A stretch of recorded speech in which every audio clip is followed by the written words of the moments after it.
Hello, hello, hello. Welcome to my channel. As I stated earlier, my name is Aviala Israel, and today we will be talking about a hot topic such as narcissism. Now, I just want to start by saying everyone is not a narcissist. I do understand that people are kind of throwing around the words these days, claiming that everybody they know is a narcissist, and it's not true.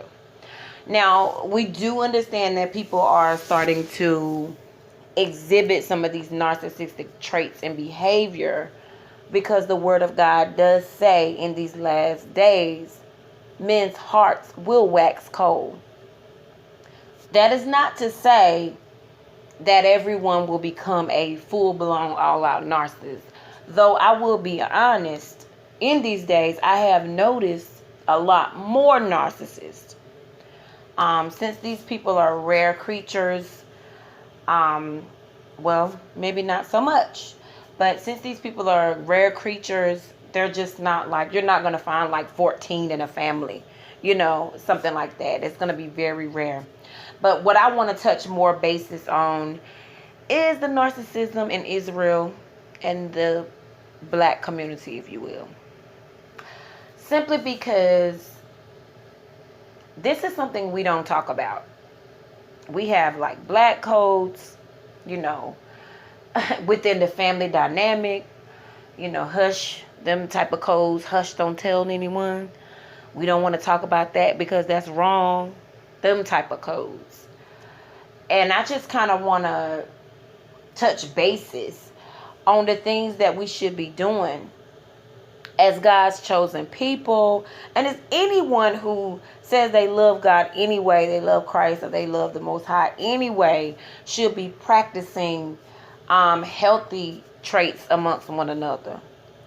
We're supposed to love one another and treat each other right. And we're also supposed to be able to call out folk that are not right, in righteousness, of course. But you're supposed to call out people who are not treating your fellow brother right. And since we already have this kind of inside fight with each other, if you will, where we're not really getting along like we should, there's not enough togetherness as it should be. Although I do have hope and I do see some things getting better amongst us, there are some things that we can tighten up on the back end. So I'm just going to go ahead and jump right on into it. Noticing the narcissist. Now, what a narcissist would bank on is that you won't notice them. And for the most part, most people don't notice them at all. They know that something is not right. They can't put their hands on it. They don't know what's going on. They're being gaslit, and we'll get into the definition of everything later if you don't understand what something is meaning. Meaning they're just being attacked. In other words, when I say gaslight, switcheroo. They have their old switcheroo pulled on them in regards to how the narcissist plays those mind games with people. But most people won't notice a narcissist. They'll say things like, oh, they're not right, or, oh, that's just how they are, and, whatever people say in regards to the narcissist, we're just not going to worry about it, especially in our community, especially in Israel, especially in the black community. There seems to be some kind of let live code where people are doing things and we're just going to overlook it. Meanwhile, folk are really being hurt. Children, if you go to a church or something where there's a narcissistic pastor or, whatever, people are being hurt. If you're married to someone or you're in a relationship with a narcissist, you're being hurt. You can't put your finger on it, but you're being hurt. And the bystanders, the people who are just watching it happen, are saying things like, oh, that's just the way they are. Oh, we can't, that's not what we do. And I'm saying to you guys, hey, we need to start standing up for what's right. If we say that we love the Most High, if we say that we love Christ, we need to start standing up and saying what's right. We cannot continue to just let this fly. So, here are some traits of the different types of narcissists. Now, I'll only be talking about the 2 that I know about. I think there's about 4. The other 2 don't apply to anybody that I've never known, so I don't want to speak about anything that I can't know anything about. I don't know any of like cerebral narcissists. I think those are the narcissists who are like, I'm not even really sure, so I don't even want to say, but they're the ones who don't really care for sexual activity that much. I'm not really sure. But the 2 that I know about the most, which most of us probably know about the most, is your covert, which is your quote-unquote sweet, shy, kind narcissist, and then your overt narcissist, what they call grandiose, which is your loud, arrogant, and, just very insensitive to the needs of others, that type of narcissist.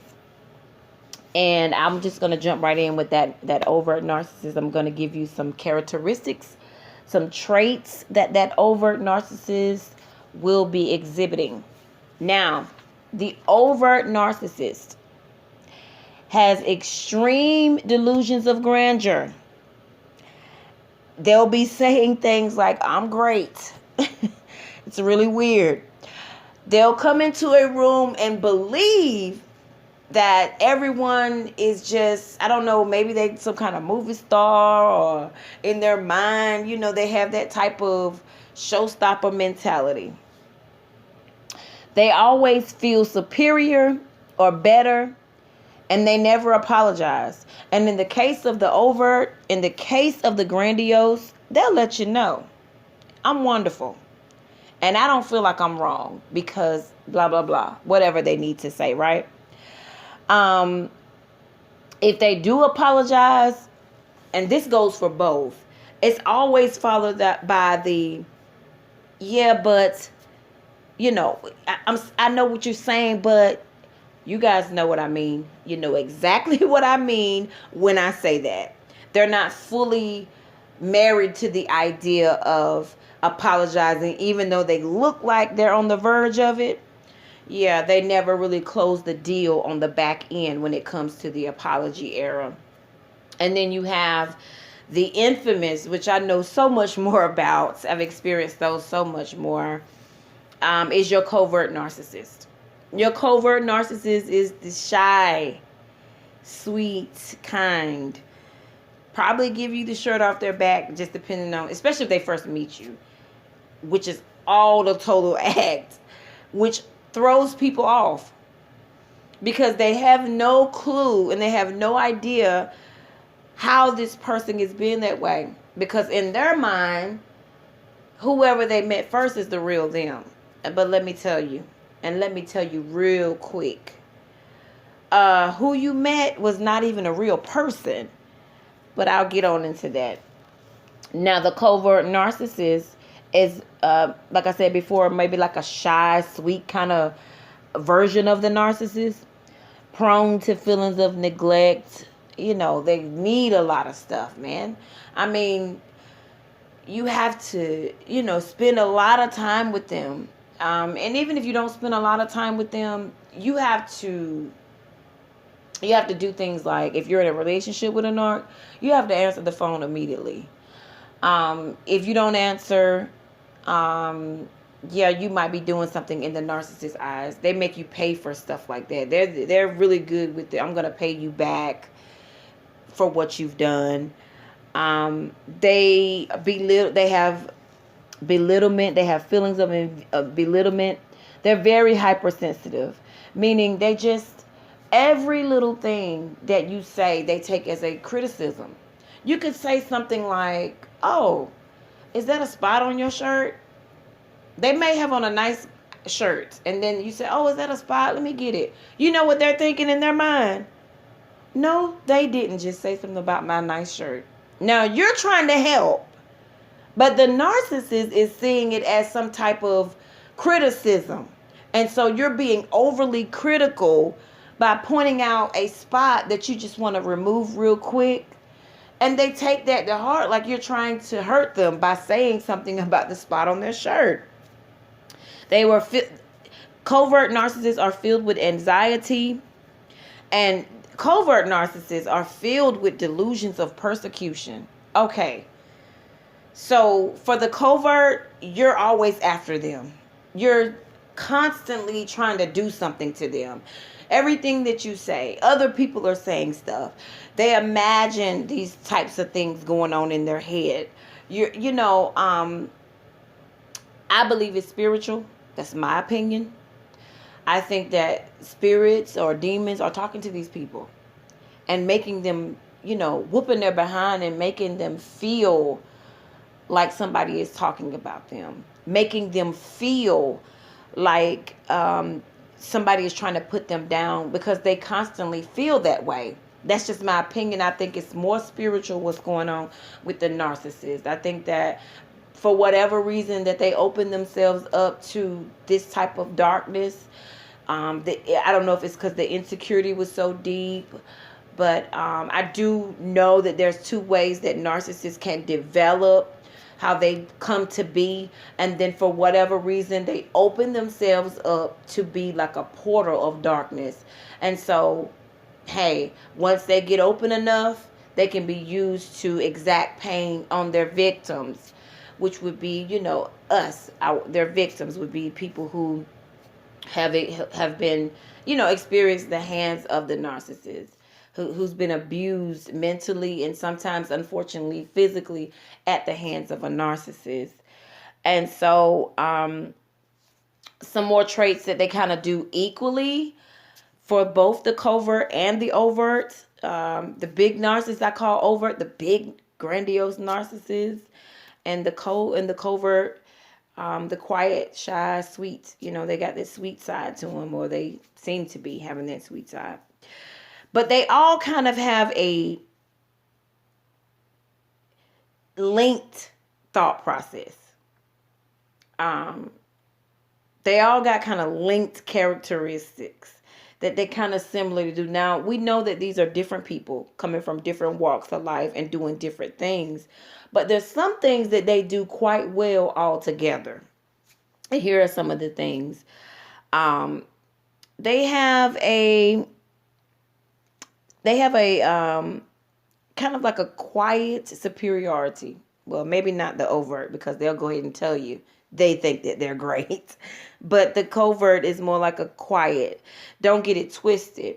Because the covert does not act like the overt does not mean that the covert does not think that. That shy narc, you better believe they think that same thing. If you don't think that they think they are it, when they walk in the room, they think it too. They're just such great actors and actresses that you can't tell what they're thinking. Now, neither one of these narcissists are active listeners. They don't listen. Let me give you some examples. Let's just say, for example, you're talking to a narcissist. You're telling a narcissist, I just bought this shirt. They don't really care about the shirt. You may be excited to show the narcissist this night. They actually don't really care about that. They don't care about that at all. They're trying to hurry up and interject in some type of way. Most narcissists are ready to interject. Most narcs are ready to come in with I just bought a shirt just like it, before you can get the words out of your mouth. I know some of you know people that are like this, but the narcissist has other traits to go with this, but this should be a small indicator. This is one of those indicators where you can be trying to talk to the narcissist. Normal people are having a dialogue with folk. We're talking, we're having a conversation. For example, hey, Sally, how you doing? Nothing, girl, I'm doing okay. We're just talking. We're asking each other a lot of questions. The narcissist is not big on asking you a lot of questions. They're not going to be sitting around caring about what you have going on in your day. Because for them, their mind is like, okay, can we hurry up and get back to me? I don't want to spend all this time talking about you. Don't you see that I'm in the room? Don't you know I have something to tell you? And they have such a one-up mentality. Their mentality is one-up everything. For example, like I said earlier, hey, I bought a shirt there. Oh, yeah, I bought one too, just like it. Before you can get the words out of your mouth, they're already telling you that, oh, they bought one just like it and such had one. And, they don't care that you bought a shirt. You may be eager to tell the narcissist something you're doing. And, as soon as you're finished, oh, and guess what I did? You haven't even got the words out of your mouth yet. Oh, yeah, because I know somebody that did that. And if they didn't do it, they know somebody else that did it. That's so you can understand that you're not special. That's a you're not special moment. Yeah, you're not special. And somebody else did it too. Somebody else bought it too. I got it. Your girl up the street got it. Not a big deal. You're nobody. Because what you have to understand about the narcissist thought process, they have a lack of empathy. And so they don't care about what you have going on. And because they don't care about what you're going on, the reason they don't care about what you have going on is because they have a little thing called envy. Now, we know that narcissists are jealous. This is one main thing. But I believe it's deeper, and I think envy is deeper. Envy is like a whole nother type of beast. And jealous of someone is more like my definition of jealous, right? This is not like written in stone, but for me, my example of somebody being jealous of you is, you just bought a new car. And they may not have the best car, or they're just the type of person that like to go out and buy stuff because you have it. So you tell them that you bought a new car, maybe a new purse or a house. They're jealous because they don't have it, and they may come in there and take little digs. And they don't really like that you have achieved something before they did. So they may go out and get it. But envy is like a whole nother type of feeling, because the envious person feels actual real resentment that is for a long time, that is aroused by not just by something that you bought, just they could be jealous of you because of your personality, which is for me scary. Just say you're the type of person that people just generally like. People like you, you're fun, you're cute, or you're handsome, or whatever. The narcissist is deeply insecure. So here you come into the room confident. You come into the room happy. And they have constant feelings of unhappiness. They constantly feel unhappy. These demons, like I said, I believe these demons are constantly torturing them all day. Telling them how people are doing this to them. And this is not right. They're not right. This is what I believe. And so they have these constant feelings of insecurity. They could be beautiful or handsome or rich or whatever, and they still have these deep-seated insecurities that need to be filled. And here you are, you might only have $2 to your name, but you're happy. You're happy as all get out. You're just simple with life. And they're envious of your peace that you have. They are envious of your happiness that the Most High has stowed upon you, and they can't get it. No matter how much money they get, no matter what kind of car they drive, no matter where they live, they still can't get it. Because I would say, this is my opinion, those demons make them, they want more. Those demons always push them to the limit. The demons want more. The demons that's talking to them in their head, I want more. I'm not satisfied with this. I need something else. So you will find a narc doing a lot of stuff, going all out their way, just buying up a bunch of stuff that they don't need. Some of them I know don't even use half the stuff that they buy. The demons are talking to him, telling them to get out here and just spend all this money and kind of live, in a way that doesn't make any sense. And so I digress. So, those are some of the characteristics of a narcissist. Narcissists are extremely passive aggressive. I mean, the shy covert is extremely passive aggressive. They are the type that you could do something. You could say something simple, like I said earlier about the spot on the shirt. Something simple. That's simple, right? Yeah. They're upset. This is some of the characteristics. So they'll do something like won't answer your phone call. They see you calling. You don't even know what's going on. You don't know what's going on. You're not thinking anything of it because for us it's normal to, hey, let me get this off your shirt, but not for them, because they're so highly sensitive and because they're so passive aggressive and so, have all these feelings of persecution and belittlement. That was wrong that you said that. Narcissists are always ready for some type of retaliation. I have more experience with the shy covert and a little experience with the overt grandiose. And I will tell you from personal experience that I believe that the grandiose, overt narcissist is, for me, less dangerous because you can really see them coming and they're kind of clownish in their behavior. But the shy covert narcissist that's somebody that we need to really keep an eye on, because I believe they can be even more devious than some of us can even imagine. Even within the family dynamics, some of the things that I've witnessed with my own eyes, man, I tell you,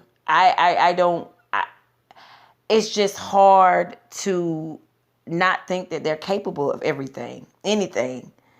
I mean, I don't know if they have a stopping point. This is not to say that they all are like that, but from my experience, and things that I've seen done by a particular covert narc, I'm almost like, they are capable of everything because of the deceitfulness and the wickedness that I've witnessed and others have witnessed, but me myself witnessed, I feel like even more just because I kind of been around the longest.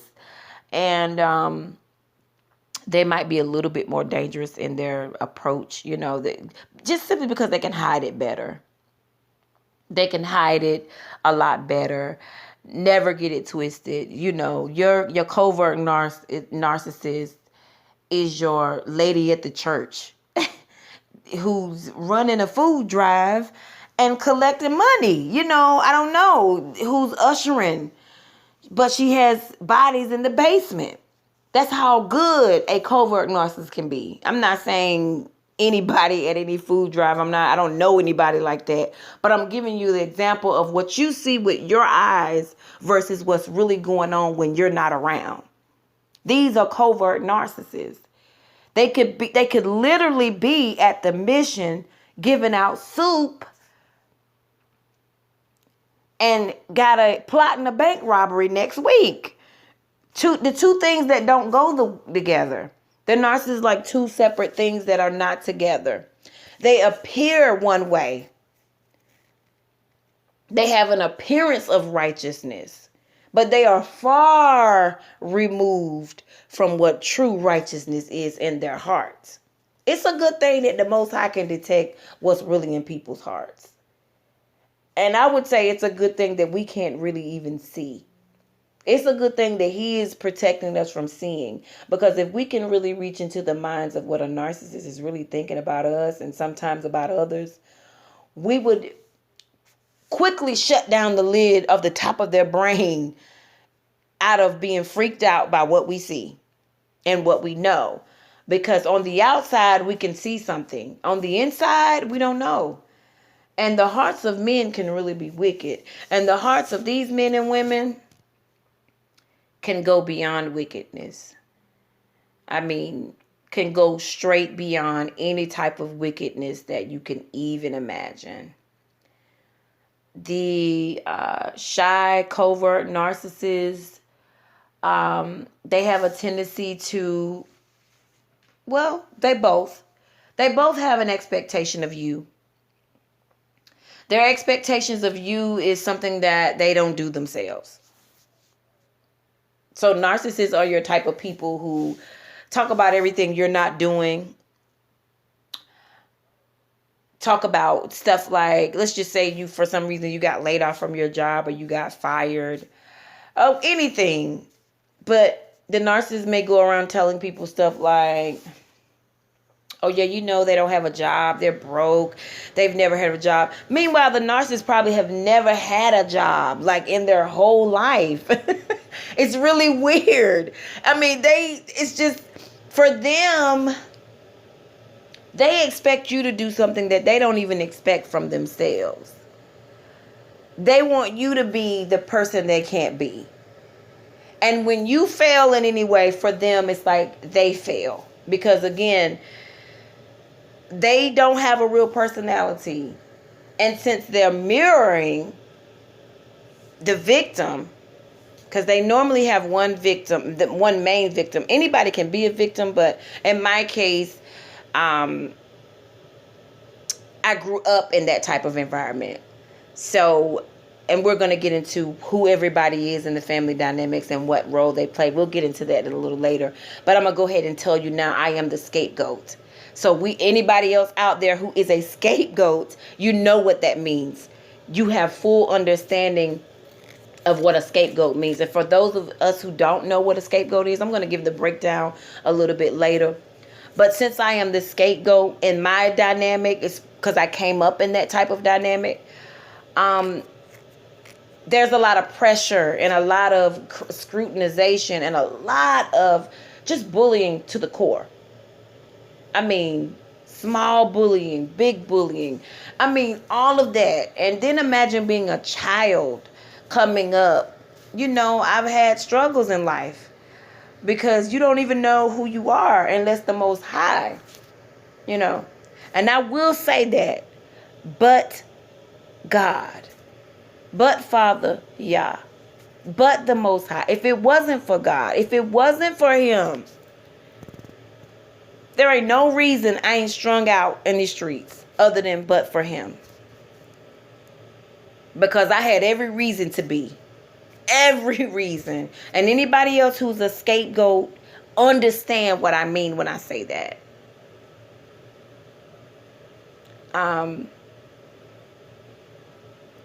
Because the narcissist is a relentless beast. They do not let go. They do not let up on how they are with you. They are filled with toxicity that you can't even imagine. And of course, by design, growing up in that environment, of course, I had to date a couple of them as well, because that's pretty much how it goes. As a codependent and an empath, and again, like I said before, if you don't know what I mean by any of these terms, we're definitely going to get into it. What they mean and where you are. But if you do know, feel free to comment. And even if you don't know, please feel free to comment and just tell me what you think. And tell me how many of you can understand and relate of what I'm talking about. But I became an empath and codependent, you know, kind of fell in line with that natural order of abuse, you know, and sometimes very jaded. Sometimes very jaded, sometimes very unsure, insecure when I needed to be, secure when I didn't need to be, just all kinds, all over the place. And I feel like right now is a good time that I'm kind of, the Most High is kind of getting me, because I'm getting closer to Him, is because He's getting me in a position of real peace. Thank the Most High, Yah. Because narcissistic abuse is no joke. People want to say what they want to say. People want to say, oh, it's not a big deal. And in our community, seeking help is like, you know, you're crazy. We black. You need to go to church. These are the black codes I was talking about earlier. You know, if you're such and such is like that, we're gonna pray about it. We ain't gonna worry about it, and just sweep it under the rug because we don't want to embarrass the family. You know, we don't want to. You know, that's just how they are. And some of your family members who watched the abuse, just don't do anything. I really feel like this, I don't even want to get into that, but I feel like some of those things are just cowardice things. They're just cowardice things. You're watching things, you know things are not right, and you're too afraid to do anything. And meaning, the first thing you could do is say something to the narcissist. But some were just too afraid to do it. Now, understanding who the narcissist is, I can understand that as well. Because a lot of people just don't want to be met with the wrath of the narcissist. A lot of people don't want to go through that. Because the narcissist takes you through mental hell. You have to be covered by the blood of Christ. And your spiritual life really got to be on point. Even to, get entangled with the narcissist. So I can understand people's reluctance about even going toe to toe. Because sometimes they can be so venomous and so vicious. They do things like, they exact mental abuse, talking you to death, talking you into a corner, waking you up in the middle of the night, talking to you at 2 or 3 o'clock in the morning. You can't even sleep because they're talking to you all night, waking you up in the middle of the night. That's like that's like people, military stuff that they do to exact, like mind control. I don't know, CIA, where they make you stay up for hours on end. It's a form of abuse. Waking somebody up in the middle of the night or won't stop talking to them until they can, that's a form of abuse. The narcissists are good for exacting all types of mental abuse on folks. Gaslighting them. Gaslighting them is simply just coming out the blue saying something that ain't true. Or saying something they feel like they know is going to make you mad. And you go into defense mode. They're smiling with the little devilish smile on their face, and you're defending yourself by saying, what are you talking about? That never happened, or this never happened. And the narcissist is excited. They're getting off on how much they have gotten you upset. That's a form of mental abuse. You go through that a certain amount of years, that's abuse. Let me just put it like that. It's abuse, and it causes grave danger. Grave dysfunction, and a huge bit of anxiety. Narcissists also like to exact fear. I know when I was young, my narcissist used to say a lot about things that you can't do. Oh, that's not good to go there. It's not good to move there. Even now, or I don't really talk to the narc much now, but saying things like, you can't move here, you can't do that, creating in a person the spirit of fear. So I began early on being fearful of things, everything, going places, doing stuff. Now I did stuff and I went places, but there were more places I wanted to go and more things I wanted to do, but I was just always afraid. Just because that narcissist had instilled in me early, you can't do that. That's a fearful thing to be doing, don't do that. I heard such and such, they kill people over there. They do this over here. All these type of examples of the worst things. Never encouraging enough to say, yeah, go ahead. No, because the narcissist needs to keep you close. If the narcissist can get you afraid to do anything and get you afraid to move 2 steps to the left or 3 steps to the right, you can be chained to them. So they can see everything you're doing to make sure you don't get away from them. They have this don't get away from me mentality because of their crazy need to control you every moment of your life. And it kind of spy on you and be nosy, to see what you got going on, to make sure they can keep a handle on you. Because if you go, then who are they, right? If you're the mirror that looks back at them, if you go and try to have your own life, then who are they without you? And we're going to get into something more deeper, but I just kind of wanted to put something out here right now. And just let me know if you like the material. Let me know if there's anything you want to, say or add, or any questions that you have or anything like that. I'll be more than happy to, get back to you as soon as I can, and just touch on any subject that you guys would like. I hope that we have a very wonderful and close, situation here. Don't be afraid to reach out to me. I'm very eager to talk about this, because I think that in our community, these are things that are not looked at. I think these are serious things that people don't take seriously, and people get abused, physical, sexual abuse. Stories of Uncle such and such in the attic, in the basement, who's been touching the little kids. But everybody be like, oh, he's narcissist and all of that. He think he can get away with it. He's a pervert. He's got the spirit of lasciviousness on him. And people are covering up saying, oh, we don't want to embarrass people in the family. We'll handle it within the dynamic. No, you need to call the police on Uncle such and such, or whoever is doing that. Because he's getting off on the fact that you guys are just gullible enough to think he's going to stop. He's not going to stop. You need to send his butt to jail. We got to go in-house, you guys. We're going to have to get in-house. We got to deal with us in-house. And we need to do this correctly.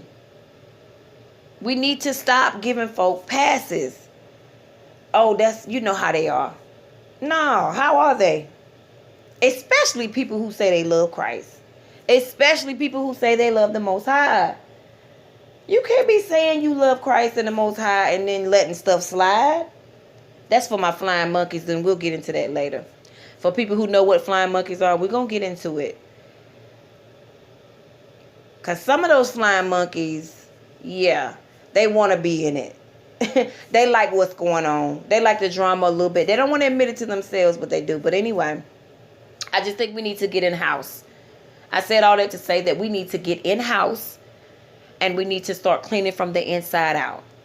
And your mama, your sister, your daddy, your cousin, your brother, we need to start drawing folks closer to the Most High and being serious with them about it. Because in these days, as you can see, it's getting pretty tough. Things are drawing near. Redemption is coming nigh. And if we love our family, if we love ourselves and we love our family and we want them to make it, then we need to start addressing some of these more serious issues and pray for them. And also, going one to another and talking with them about the changing of the heart, because we don't have a lot of time to sit around here and play with this thing. We don't have the time to play with this thing like that. And these narcissists who've allowed themselves to be open to these demons, we want to deal with them. We need to deal with them. Because in my situation, growing up in that type of house, you understand what I'm saying? I was unleashed unto the world, unfortunately. And so other children will grow up and they will be unleashed unto the world. And I wasn't always very nice. I was nice sometimes, not all the time. I had a lot of problems. And some people that I know felt those problems because no one would help. Because no one got me out of that situation. Because people stood around and watched and saw and did nothing. And for people who are in the relationships with the narcissist, I understand that as well. When you love somebody, when you care for someone, how it feels, they manipulate your mind so much so you feel like you can't leave, because that's how they want you to feel. They want you to beg and plead and cry and do all this stuff, and they get excited inside.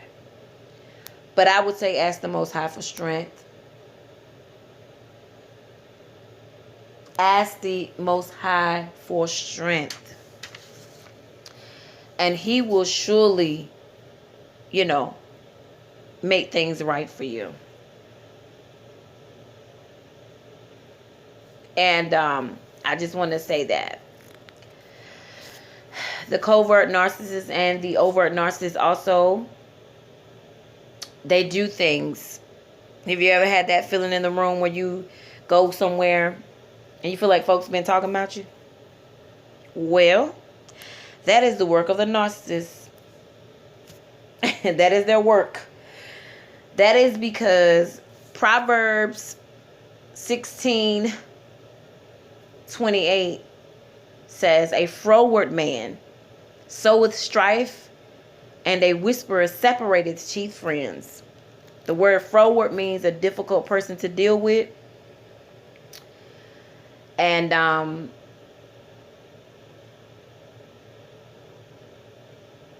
don't know. Yeah, I'm sorry. The word froward means a difficult person to deal with. And that person, what narcissists tend to do because they don't like you, they don't like you. These are some of the characteristics, you guys. I'm still in it, and I'm going to end in a minute. I don't want to go on and on. But some of the characteristics of a narcissist, they would do stuff like invite you over. Now, this is wicked. This is, for me, that's what Proverbs 16:28 is talking about. You could have done something to the narcissist they don't like, or whatever. Or they don't like you anyway in general. So they may have a shindig at their house, a get together. So what they've done before you've gotten there, this is how wicked they can be. You're thinking everything is cool with you and the narcissist and everything. They've talked about you to everybody in the room. They've made up stories. They don't have to tell the truth. Let's be clear. Most of what they say ain't true. They're good actors and actresses. Let's always remember that. And most of what they tell people are not true. Their whole goal is to make you look like a person that they are. So they'll switch everything around and act like you're doing the stuff that they're really doing. That's number one. Or they just make up lies just to make you look bad. So the narcissist is dirty like this. They have a cookout or a party or something. And then you get there and you notice there's some kind of vibe in the room. You don't know what's going on. People aren't really speaking to you. Now, the narcissist will come and greet you with a smile before you get out the car, before you go to the event or in the house or outside or wherever the thing is. Because to other people, they look like they are the victim. So they'll be done went around the room, or maybe a few days before the event, or maybe a few days, hours or so, and just talk ugly about you or say things like, oh, well, they don't like me. They did this and they did that. So the people in the room are like, really? Oh my God, no, really? Which, like I said, 99% more than likely ain't true. They stole my such and such, or whatever they say. Oh, why they shouldn't do you like that? So when you come in, there's a spirit of hatred in the room. You don't know where it's coming from. You don't know why. You feel weird. Now the narcissist rush up to you. Hey, how you doing? Hug you, kiss you, whatever they do, whatever their thing is. They all have a little moment where they are like Academy Award winners, especially in front of friends and company. And they walk up to you and give you the hug and the kiss. And everybody else, you speak, hey, how you guys doing? Hey, what's up? Everybody's got like this chip on their shoulder. You're not really understanding what's going on. So you're like, okay, well, maybe it's just because. You take your coat off, you sit down. But you feel this energy. People kind of staring you up and down. People looking at you sideways. Because you don't know where it's coming from. It's coming from the narcissist. Be clear. They don't like you. And whenever they have to turn other people against you. Not sure why they have to do that. Well, I am sure. I'm sorry, I take that back. They have to do that because they have to be, number one, the most liked person in the room. Number two, they don't like themselves, so they don't want other people to like you either. This is how they get satisfaction, being the most liked or being the most important. And mind you, you're minding your business. You have no idea what they really feel. I said earlier, if you can peel back the mind of a narcissist, you would shut it back down, slam it down out of fear, because they don't think like us. They don't think like you and I. You and I just walk around thinking like, I guess regular people, or whatever. They're always plotting. If you're the victim, to destroy you. They want to mess your name all the way up. They want your name to be, destroyed. So that means if they got to tell a couple lies on you, if it's your parents or whoever, she about to put me in a nursing home, or you probably never had a conversation like that. But the nurses would tell people that. Well, they did this, or they don't do that, or whatever it is they're saying. You don't even know. I've had the experience for people to call me and say, I don't even have a Facebook. I don't. Not yet of yet. I'm thinking about it because I'm just a very private person. But, I digress. But I've had people to call me and say, hey, did you know what, quote unquote, your narc put on Facebook? They stopped doing it now. I'm like, I haven't seen that person in 3 months. I haven't talked to that person. Even when you're not with the narc, they're thinking about you. They're posting stuff, saying stuff about you. You haven't seen that person. You haven't talked to that person. And they're doing that. Like they're having some kind of relationship with you that they don't have. It's really, really weird. But anyway, this is how they get people to side with them, and they can be a victim that they want to be. They like to be the victim. So they always have a story of who's not doing what for them. But somehow that's how they get people to do what they want. So for the people who are friends with the narcissist and associate with the narcissist, good luck. Because the narcissist won't be around you if they can't get something from you. And they don't have to be money. If they can get your admiration, they can get you complimenting them all the time. They can get you, coming over to clean up their house if they're not a clean person, driving them to the store. Oh my God, nobody wouldn't even come over here with me. Oh, there's that type of person. Just so they can get people to bend and do what they want. And they get off on it, you guys. They're actually looking at you like you're a fool because they tricked you into doing something that you fell for it. That's how they're thinking. They fell for this. Inside of their mind, they're thinking, this fool really came over here and did this. Oh my God. All I had to do was act like this, act like that.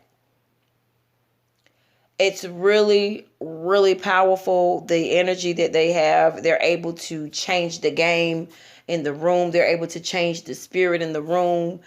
They're able to turn folk on other folk in an instant. I would say that's demonic. If you're able to turn folks against folks, and people are not even questioning, I would say to the people who are around narcissists, you need to start questioning people. This is how you can become narcissist proof. Now, I understand that you may not know that you're with a narcissist or that the person you're dealing with is not with a narcissist. But when we talk about these things, you're going to know that something is not right with a person. If Matthew 18 simply says, hey, Matthew 18 verse 15 says, moreover, if thy brother shall trespass against thee, go and tell him his fault between thee.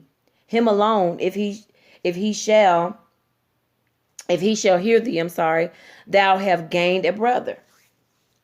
So if you got a problem with somebody, you're supposed to be able to go one to another. Narcissists are just not able to do that. Since they hate telling the truth about their feelings, and since they hate telling the truth to you, they're really not going to do that. So your responsibility as a person that's hearing a story from a narcissist, especially if you call yourself a Christian or an Israelite. If you're calling yourself a follower of Christ and you're calling yourself a follower of the Most High, you definitely need to be able to go. You need to be able to say, hey, let me think for a minute. This person is telling me something and you just take their word for it. No. You need to interject words like this. This will upset the narcissist. I'm going to tell you. Interject like, well, you think you guys are going to be able to work it out? Did they having a problem with their family or their boyfriend, their husband or wife? Well, what do you think you can do to work it out? Have you tried talking to the person? Just give that type of feedback to a narcissist. A positive feedback. They'll get upset with you for even thinking that they could do something like that. What do you mean work it out? What are you saying? Because if you, that means that, first of all, that means that you didn't just fall for whatever they said right out the gate.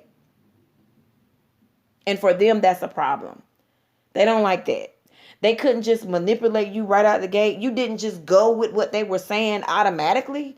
For them, it's like, you're questioning me? What do you mean? They get upset. They do. Most of them get upset if you start saying stuff, reasonable means of mending fences and talking with the person and working stuff out. They will get upset with you.